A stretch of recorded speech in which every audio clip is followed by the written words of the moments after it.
Salut à toutes et à tous, c'est Théo et je suis très content de vous retrouver aujourd'hui pour ce débrief de Fény-Aulnois Paris Saint-Germain. Et oui, je pensais jamais avoir à dire ce genre de phrase, mais c'est chose faite et je suis très content de le faire ce soir avec vous, avec carrément les petites loupiottes de Noël, c'est la magie de la Coupe de France, que voulez-vous. Juste avant de revenir sur ce débrief où on va s'attarder particulièrement, vous le savez, sur les titis parisiens, je vous invite d'ores et déjà à vous abonner à la chaîne. L'objectif c'est bien sûr d'être le plus nombreux possible pour passer une super saison. Allez, c'est parti, je compte sur vous et on commence ce débrief. Bon, dans un premier temps, on va pas trop s'attarder sur le jeu pratiqué par les Parisiens, même si je suis un petit peu déçu qu'il n'y ait qu'un seul but marqué dans le jeu. Je trouve que contre une équipe de National 3, même c'est une marque de respect quoi, d'essayer de ne pas gérer et d'aller plus chercher les buts quoi. Là on a 2 buts en penalty, un but dans le jeu seulement dont Xavi Simons est à l'origine, et voilà, sinon match vraiment décevant d'Icardi dans le jeu. Voilà, c'était de la gestion je trouve, à partir du moment où on s'est mis à l'abri, on a géré le match en se disant bon bah voilà, on n'a pas besoin d'en faire beaucoup plus, il n'y a pas de pressing en face, donc on peut les comprendre. Et puis dans tous les cas, nos yeux étaient rivés sur Xavi Simons, et oui, qui faisait sa grande première en pro, et franchement pour moi le contrat est complètement rempli, dans le sens où voilà, c'est certes une équipe de National 3, mais niveau gabarit déjà ça change complètement, on atteste même le choc qu'il a subi en fin de rencontre où il s'est fait étirer là, par le gardien adverse. En tout cas, Xavi Simons nous a vraiment régalé et ça fait du bien, ce petit vent frais de voir un joueur qui a du feu dans les jambes, qui prend systématiquement de bonnes décisions, qui a très peu de déchets quand même par rapport au nombre assez important de ballons touchés. C'est un joueur qui fait beaucoup de mouvements, beaucoup d'appels. D'ailleurs sur le but dont il est à l'origine, c'est lui qui fait l'appel, qui part de l'axe jusqu'au couloir pour demander le ballon.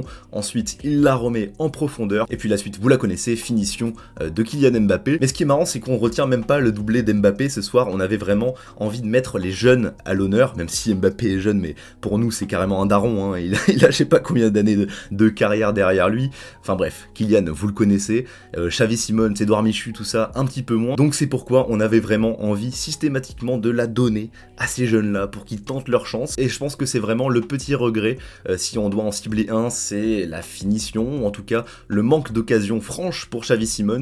Il en a eu une en fin de rencontre où tu le vois, il a hésité à la remettre à Mbappé. Tu peux comprendre aussi la pression. T'as des stars autour de toi comme Mbappé, etc. Voilà, c'est à ce niveau-là, ça ne pardonne pas quand tu prends une seconde pour réfléchir à soit frapper, soit la remettre. Et bien voilà, ça donne une espèce d'hybride, comme on l'a vu avec sa tentative d'extérieur du pied, mais à part ça, franchement, il n'y a rien à redire. Parce que pour moi, Xavi Simons, dans la mentalité, il représente tout ce qu'on ne voit pas assez depuis ce début de saison. C'est-à-dire que c'est un joueur qui a envie de se montrer, qui est tout le temps en mouvement, qui quand il rate quelque chose, directement il va faire l'effort, il va faire le repli défensif pour essayer de se rattraper. Même si ça ne marche pas toujours, c'est l'effort qu'on veut voir, et c'est l'effort que ne font pas beaucoup trop de joueurs qui jouent en pantoufles dans ce Paris Saint-Germain. Là voilà, on a eu des titis qui avait envie de se montrer, et pour moi c'est chose faite. Même Ismaël Garbi qui est rentré en fin de match a montré de belles choses, vraiment dans la percussion, dans les tentatives de dribble, dans les provocations en 1 contre 1. Ismaël Garbi c'est lui aussi plutôt bien montré.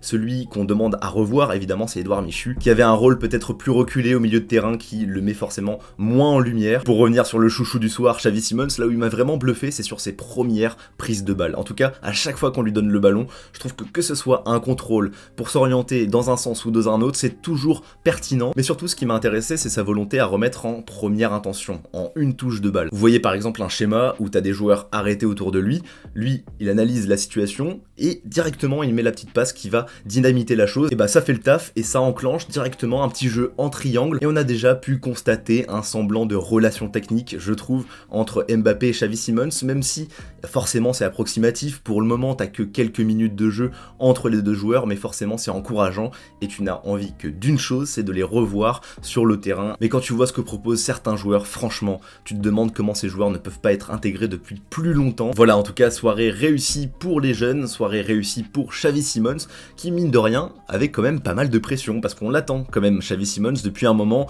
On sait qu'il surperforme en Youth League avec les jeunes de façon générale, et là on voulait forcément voir ce que ça donne, parce qu'imaginez s'il sort un match moyen, beaucoup de détracteurs lui seraient tombés dessus en disant bon bah voilà, la hype Simmons va retomber directement, même contre une équipe de National 3, il n'arrive pas à faire le job. Bon bah là, équipe de National 3 ou pas, il a fait le job. Tu vois que malgré son gabarit, il n'a pas peur de rentrer dedans, il a gagné quand même quelques duels aériens contre des joueurs plus grands que lui. Donc voilà, franchement, que du positif pour les jeunes, pour Xavi Simmons, ça fait plaisir. Tellement que je n'ai même pas parlé de Sergio Ramos. Bon, c'est un petit peu dommage, il a joué qu'une mi-temps. Peut-être que c'est pour gérer ses fatigues musculaires, etc. On ne prend pas de risque. En tout cas, ça fait toujours plaisir de le voir jouer. Il a un charisme naturel et ça fait vraiment plaisir. D'ailleurs, si on peut faire un petit débat parallèle sur le flow de Kipembe ce soir, charisme également. Enfin bref, voilà, on se quitte sur cette petite note légère et positive. Et j'espère que ce débrief et que cette première partie de saison en ma compagnie, même s'il reste un match qu'on va débriefer cette semaine, vous aura plu. Pour me le signifier, c'est très simple, un petit abonnement, un petit pouce bleu. Allez, on se retrouve très bientôt pour de prochaines vidéos. C'était Théo pour vous servir et à très bientôt. Ciao.